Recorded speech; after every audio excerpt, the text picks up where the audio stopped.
The grand entrance to the New York University Stern School of Business usually smells of ambition and expensive espresso, a training ground where the children of the upper middle class compete for a ticket into the grinding machinery of investment banking. But in the autumn of 2024, the atmosphere shifted. Amidst the flurry of Secret Service details and the flashing lights of paparazzi, a 19-year-old freshman walked the halls, not as a student seeking employment, but as a sovereign economic entity with a net worth that already eclipsed the lifetime earnings of his professors combined. Baron William Trump is largely silent in the public sphere. He does not give raucous speeches. He does not engage in Twitter wars. He stands as a tall, enigmatic cipher in the background of political rallies. Yet behind this veil of teenage normalcy lies a financial architecture so sophisticated, so deeply entrenched in the loopholes of the American tax code and the burgeoning frontier of decentralized finance that his estimated fortune of $150 million is not a result of labor, but of alchemy. The media treats him as a curiosity, a first son navigating adolescence. This is a distraction. To the forensic accountant and the student of dynastic wealth, Baron Trump is a living case study in how the modern American aristocracy cements its power. He is the beneficiary of a system designed to transport wealth across generations without a single drop spilling into the public treasury, a system that effectively renders the concept of meritocracy a fable for the working class. To understand how a teenager acquires a 9-figure balance sheet without founding a tech startup or throwing a touchdown pass, we must first discard the myth of the self-made man. In the rarefied air of the ultra-high net worth individual, money is not earned, it is allocated. The seed capital for Baron's fortune was planted long before he was born. Rooted in the aggressive tax avoidance strategies pioneered by his grandfather, Fred Trump. An investigative deep dive by the New York Times in 2018 revealed the existence of GRAT's grantor, retained annuity, trusts and other vehicles used to transfer over $400 million from Fred to Donald and his siblings in today's value. These mechanisms allow assets to be passed down while artificially depressing their value for tax purposes. It is highly probable, bordering on certainty, that similar structures were established for Baron the moment his birth certificate was signed. These dynasty trusts are designed to last for centuries, immune to the estate tax, compounding quietly in the dark. While the average American family loses 40% of its wealth to taxes and inflation every generation, the Trump lineage utilizes a fortress of legal entities to ensure that compounding interest remains unbroken. Baron is not just a person. He is the latest vessel for a century of accumulated capital preservation. However, old money trust funds explain only the foundation, not the explosive growth. The second layer of this wealth accumulation is the brand equity transfer. In the world of high finance, a name is an intangible asset that can be capitalized. Most 19-year-olds enter the workforce with a resume. Baron enters with a brand that has been etched into the global consciousness for 4 decades. This brand value was monetized most aggressively through the mechanisms of celebrity licensing and, more recently, the NFT non-fungible token craze that swept through the Trump ecosystem. While the former president was the face of the digital trading cards that generated millions in revenue, reports indicate that Baron was a strategic voice behind the scenes, guiding the family toward the digital asset class. This is where the narrative shifts from inheritor to operator. We are witnessing a pivot in the family business model. The Trump empire of the 20th century was built on brick, mortar, and debt tangible assets that require maintenance and are subject to the gravity of interest rates. The Trump empire of the 21st century, which Baron is poised to inherit and expand, is built on attention and digital scarcity. The margins on a digital trading card or a licensed token are effectively 100%. There is no concrete to pour, no unions to negotiate with, no property taxes to pay. It is pure, distilled capitalization of fame. This pivot brings us to the 2 engines framework of the Trump financial resurgence. Engine 1 is the legacy real estate portfolio, which acts as the ballast. Despite the legal battles and the fraud judgments in New York, the underlying assets from Mar-a-Lago to the stake in 1290 Avenue of the Americas retain immense value. Baron's share of this, held in trust, provides the collateral base. But Engine 2 is the political premium. Since the victory in the 2024 election and the return of Donald Trump to the White House, the proximity to power has repriced every asset associated with the name. This is not a uniquely American phenomenon. It is the standard operating procedure in emerging markets and all. When a family member ascends to the highest office, the risk premium on their business dealings collapses. Banks are more willing to lend. Partners are more eager to sign deals. For Baron, this means that any venture he touches now carries the implicit backing of the executive branch. We saw this dynamic play out with the launch of World Liberty Financial WLFI in late 2024, a decentralized finance project where Baron was explicitly credited as the DeFi visionary. The launch of World Liberty Financial is the smoking gun of this new wealth accumulation strategy. Here we have a sitting president or president-elect at the time of launch and his sons promoting a cryptocurrency platform in a functioning regulatory environment. The Securities and Exchange Commission would likely have strangled such a venture in the crib. But in the reality of 2024 and 2025, With the regulatory agencies facing an existential overhaul, the project moved forward. The token distribution model allocated a massive percentage of the governance tokens to the insiders, the family. If the project achieves even a fraction of the valuation of major DeFi protocols like AB or Uniswap, the paper wealth generated for the founders is astronomical. This is the modern equivalent of a land grant from a king. Instead of acres in Virginia, the asset is digital real estate on the Ethereum blockchain.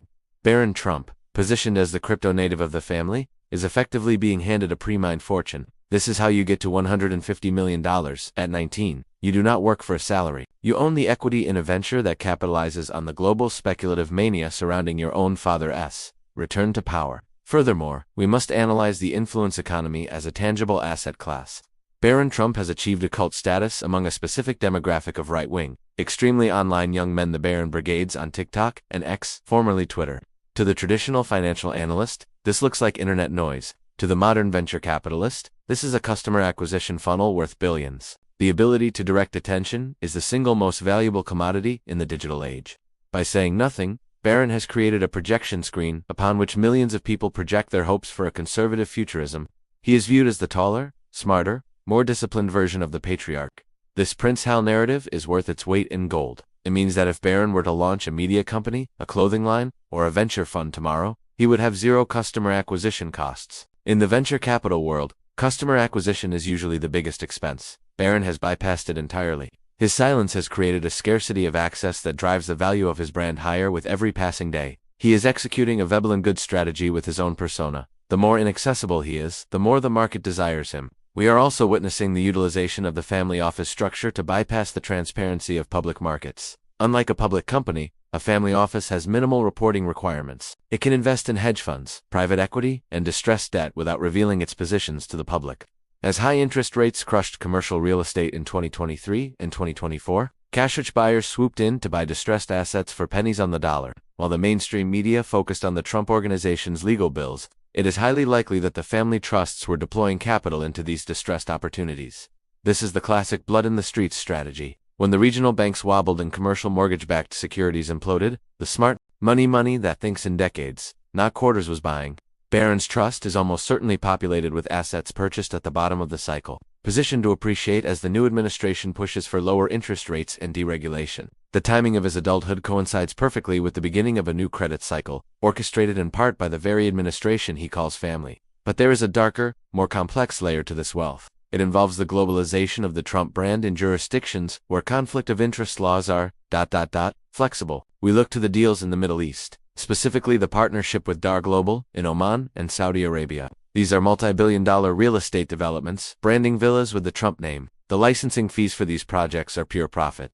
For a 19-year-old beneficiary, these international flows of capital represent a diversification away from the US dollar and US jurisdiction.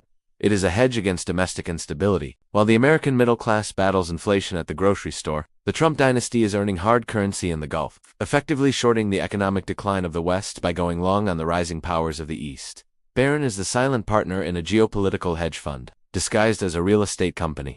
The convergence of these forces, the dynastic tax shelters, the digitized brand equity, and the geopolitical arbitrage creates a phenomenon that goes beyond mere accumulation. It is the crystallization of a new American aristocracy, one that operates completely detached from the labor market that governs the lives of the 99%. Barron Trump represents the prototype of this new class, the sovereign scion. While his peers at NYU are studying for midterms in hopes of securing a starting salary of $85,000 at J.P. Morgan, Barron is operating in a sphere where salary is a quaint, working-class concept. His wealth is not derived from income. It is derived from asset appreciation and yield. This distinction is critical. In a high-inflation environment, income earners are hunted prey. Their purchasing power is eroded by the printing press, and their wages lag behind prices. Asset owners, conversely, are the predators. Inflation inflates the nominal value of their real estate, their stocks, and their cryptocurrencies. By holding hard assets and debt-based leverage, the Trump family, and Barron by extension, are effectively shorting the dollar.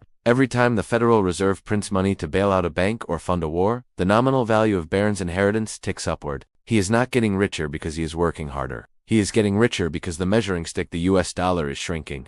This dynamic is turbocharged by the regulatory capture that defines the modern era. The launch of World Liberty Financial was not just a business move, it was a signal that the regulatory moat surrounding the banking system is being lowered for the friends of the crown. By positioning the family at the forefront of the decentralized finance revolution, they are front-running the inevitable legalization and integration of crypto into the U.S. banking core. Imagine if, in 1995, the son of the president owned a massive stake in the protocols that would become the internet. That is the scale of the bet being placed here.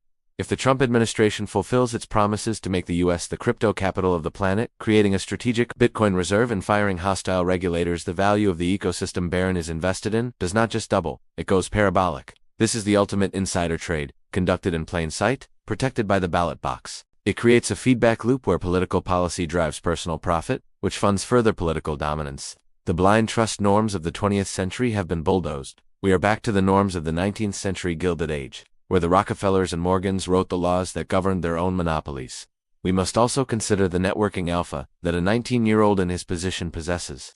The value of a network is often calculated by Metcalfe's law, usually applied to telecommunications, but equally valid for social capital. Barron Trump has direct access to the most powerful individuals on Earth: Elon Musk, Peter Thiel, the sovereign monarchs of the Gulf states. These are not just acquaintances, they are partners in the ideological project of the new right. When Peter Thiel backs a technology startup or a defense contractor like Palantir or Anduril, the early rounds are closed to the public. They are friends and family rounds. Barron is the ultimate friend and family. It is highly probable that a portion of his liquidity is deployed into these high-growth, pre-IPO ventures that are inaccessible to the retail investor. While the public fights over crumbs in the stock market buying shares at inflated PE ratios, the sovereign scions are buying equity at the ground floor, securing returns of 10,000%. Before the company even rings the opening bell. This axis asymmetry is the primary driver of the wealth gap. It is not that the rich are smarter, it is that they are playing a different game on a different server. Furthermore, the silence strategy employed by Barron serves as a protective moat around this accumulation. In an era where every celebrity and CEO is one tweet away from cancellation or a PR crisis, Barron's refusal to speak is his greatest asset. It makes him a blank canvas, immune to the polarization that damages the brands of his more vocal siblings. He cannot be boycotted because he has advocated for nothing. He cannot be cancelled because he has said nothing. This strategic ambiguity allows him to move fluidly between worlds, from the Red Hat rallies of the MAGA base to the hushed boardrooms of Manhattan and the crypto conferences of Dubai.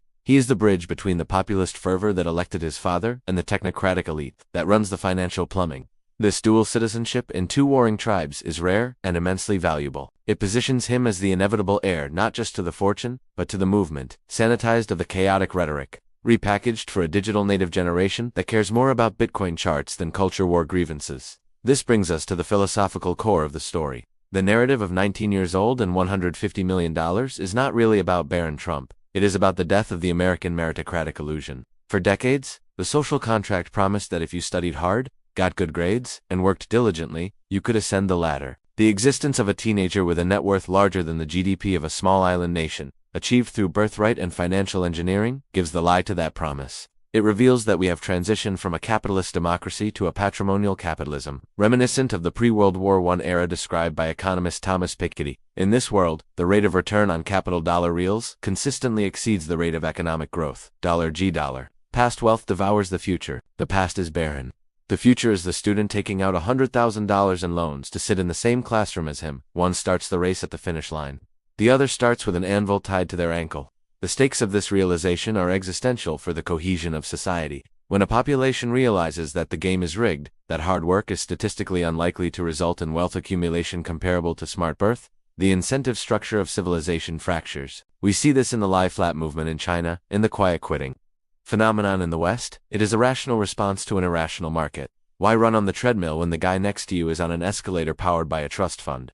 The elevation of figures like Barron to the status of idols, celebrated on TikTok as the emperor, suggests a disturbing shift in the collective psyche. We are no longer resentful of the aristocracy. We are beginning to worship them again, perhaps in the desperate hope that some of their gold dust will rub off on us if we pledge fealty. It is a return to a feudal mindset, where the peasant cheers for the lord of the manor, identifying with the power that excludes him. The timeline for Barron's ascent suggests that 2024 was merely the prologue. As the great wealth transfer accelerates over the next 2 decades, trillions of dollars will move from the boomer generation to their heirs. This will be the largest concentration of wealth in human history. Barron is the avatar of this transfer. By the time he is 30, in the year 2036, the compounding of his initial trust funds, combined with the windfalls from the crypto regulatory capture and the international licensing deals, could easily propel him into the billionaire class, not as a paper billionaire with illiquid assets, but as a liquid titan with the ability to move markets. He represents the fusion of the old world Manhattan real estate and the new world decentralized sovereign money. He is the diversification strategy of the Trump organism, ensuring its survival regardless of what happens to the US dollar or the Republican Party.